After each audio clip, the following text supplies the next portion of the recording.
So one of the biggest tips that I get asked a lot is how to avoid running injuries. I do it for real, there's no reason to pretend. If I do it once, I do it again. Add it up, bankroll, euro, peso. No runner will go through their running career without suffering any niggles and injuries, but how to spot them is probably one of the key things. Biggest thing is trying to react when it gets a bit too much and understanding what is a niggle and what is something that needs a deeper look at, and what injuries I have suffered as a runner myself. A lot of us, myself included, even right now, you all have niggles, something which has a slight pinch point, something which bothers you but it's not too much where you need to stop or sort of seek expert medical help. You can sometimes roll it through, and I definitely recommend having something like a foam roller at home, a lacrosse ball, even something like a vibrating roller if you can stretch or something like that. Those sort of self-care tips do help massively. They help with you to be able to manage yourself. And number two, some of the key injuries that I've had as a runner is probably to do with my hamstrings and tendons.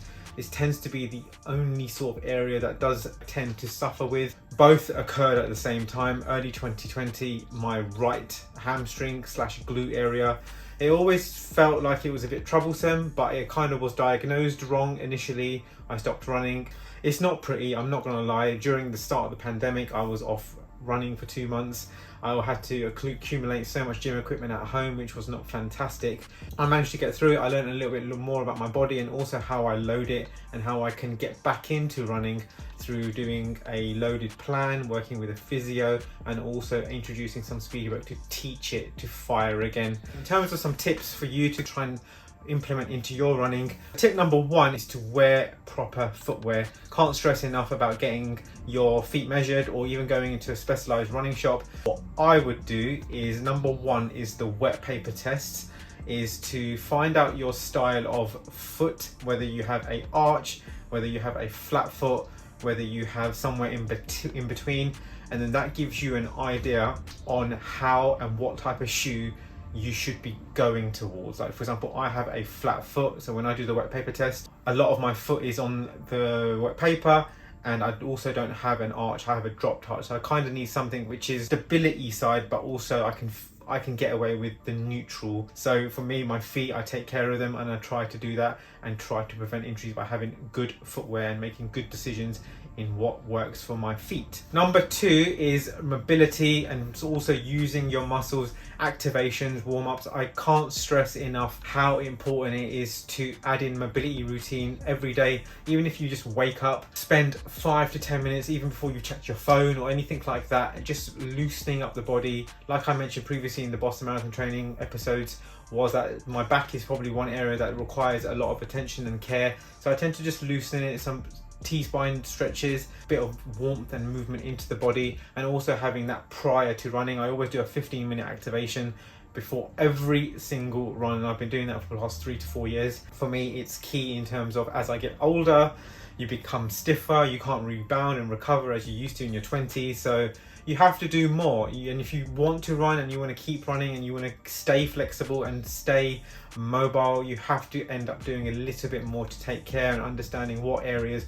your body needs a little bit more TLC. So the warm up again is essential. Even if I run a speed session, I will jog down or warm up for 10-15 minutes, then add in some stretches, some dynamic movements, strides, and then I'm able to run. I just don't do it straight out the door. You're asking for a lot of trouble. You wouldn't start your car and floor it straight out the gun if you had a sports car. Think of your body as a machine. Think of it as it needs to be warm to function and run. Tip number 3 is going to the gym, doing running specific exercises, working on your core strength, your single leg strength, spine strength, and also your kinetic chain. Understanding that running does take a lot of impact, but you also need to be physically strong to also add in an extra layer of injury prevention, understanding that you build strength but also to prevent injuries and keep yourself running. I don't go into the gym to build extra muscle, etc. I do everything to complement my running. I do everything to help me become a better runner, also to prevent injuries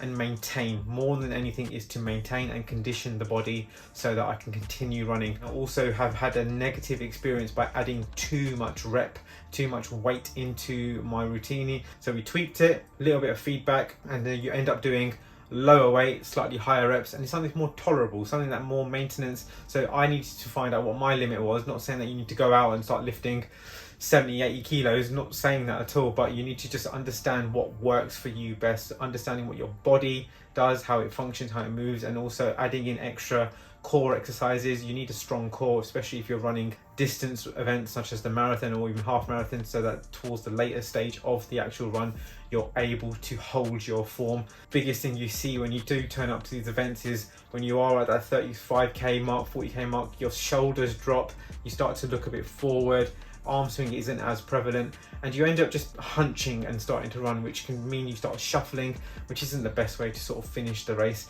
You need to stay as upright as possible, have your knees bounding, have your arms at 90 degrees, and trying to maintain good running form, and your core strength is probably one of the key things.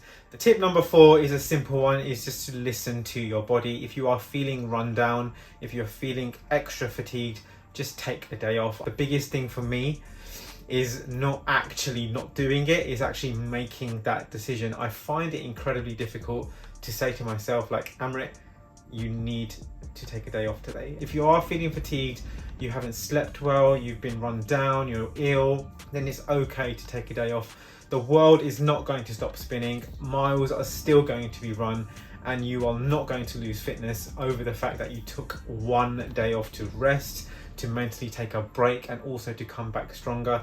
As I've got older, as I've got more experience with running, resting is training.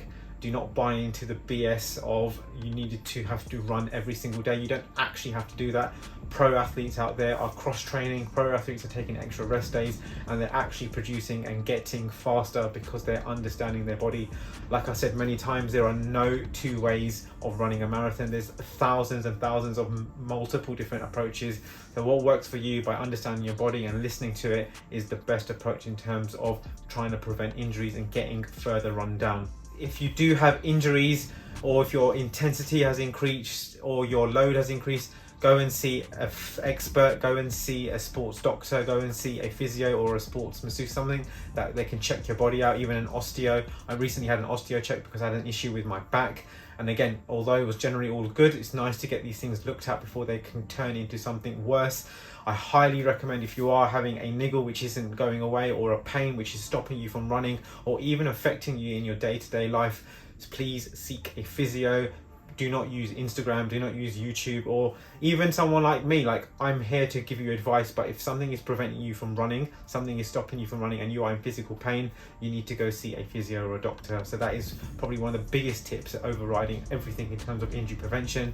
If something is stopping you from going, you need to seek what actually is it. Go to the root cause of the problem, do a root cause analysis, go back to your training log, look back to see where you started to feel a little bit rough. If you push through the pain barrier and you've done that, and you can openly admit you've done that, that's something that you have to deal with in terms of understanding what the pain meant to you, and when to push and when not to push, and when to take a break and when not to take a break. So if you are in pain, I really feel that you should go see a doctor, a physio, someone qualified in terms of understanding the injuries and help you get back. So there you go, guys. Those are some of my tips in terms of some of the injuries that I've had.